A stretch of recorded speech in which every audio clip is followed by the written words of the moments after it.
Welcome back. તે ધરાવે છે ઊંચી ડિગ્રી, કરતો સારી નોકરી, છતાં તે ચડી ગયો ગુનાના રસ્તે. ઈશ્વર સમક્ષ હાથ જોડવાના બદલે ભગવાનના ઘરમાં આચરી બેઠો ગુનો. આખરે કેમ તે જોઈએ.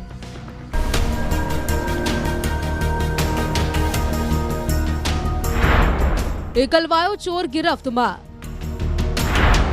સોફ્ટ ટાર્ગેટ સ્વામિનારાયણ મંદિર. 8 કલાક રોકાયો મંદિરમાં. પાર્થ વાઘેલા.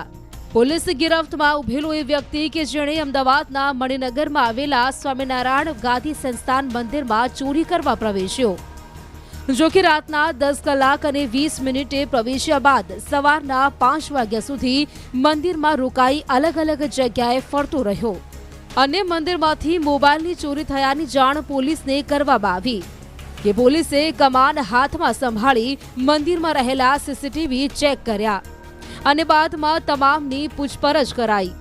એટલું જ નહીં, મંદિર બહારના સીસીટીવી ચેક કરતા ચહેરો નજરે પડ્યો એક વ્યક્તિનો. આના જે સીસીટીવી કેમેરા છે એ સીસીટીવી કેમેરા ચેક કરવામાં આવ્યા. એના આધારે રોડ ઉપરના અને બીજા અન્ય કંટ્રોલ રૂમના સીસીટીવી કેમેરા ચેક કરવામાં આવ્યા અને એના આધારે જે ઈસમ છે વર્ણનવાળો ઈસમ, આ ઈસમની ધરપકડ કરવામાં આવી છે. ચોર કે દર્શનાર્થી.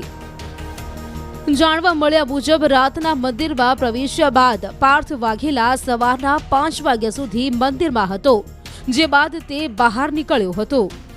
ટેકનિકલ સર્વેલન્સના માધ્યમથી પાર્થ સુધી પહોંચવામાં પોલીસને સફળતા મળી અને તેની પૂછપરછમાં જાણવા મળ્યું કે તે ભરૂચનો રહેવાસી છે અને ડિપ્લોમા એન્જિનિયરિંગનો અભ્યાસ કર્યો છે. તો હાલમાં તે પોતાના કાકા સાથે ભરૂચમાં રહેતો હોવાનું જાણવા મળ્યું છે. આર્થિક તંગીએ બનાવ્યો ચોર. પોલીસના દાવા મુજબ આર્થિક તંગીમાં હોવાથી પૈસાની જરૂરિયાત ઊભી થતાં તે ચોરીના રવાડે ચડ્યો હતો અને તેણે સ્વામિનારાયણ મંદિરને ટાર્ગેટ કર્યા હતા.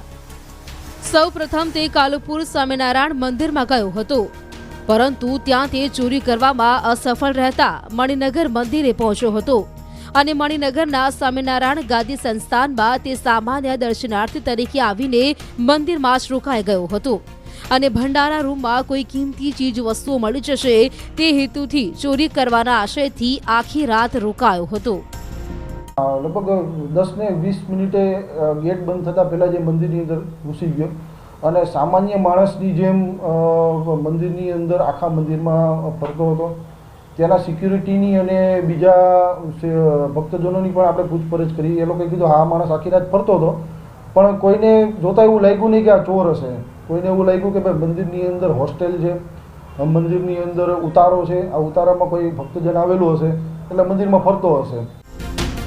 મંદિર હોવાથી અનેક ઘણી કિંમતી ચીજ વસ્તુઓ મળી જશે તે આશયથી મંદિરમાં પ્રવેશીને ચોરી તો કરી, પરંતુ પાર્થના હાથ 2 મોબાઈલ લાગ્યા, જે લઈને તે સવારે નીકળી ગયો હતો. જો કે સીસીટીવી કેમેરામાં તેની વર્તણૂક અને મંદિરના અલગ અલગ સ્થળો પર આખી રાત ફરતો હોવાના દ્રશ્યો કેદ થતા તેનો ભાંડો ફૂટી ગયો અને હવે તે ચોરીના મુદ્દામાલ સાથે પોલીસ સકંજામાં છે. ત્યારે હાલ તો ભણેલો ગણેલો ચોર જેલના સળિયા ગણતો થઈ ગયો છે. અમદાવાદથી ઋત્વિજ સોની, ન્યૂઝ 18 ગુજરાતી.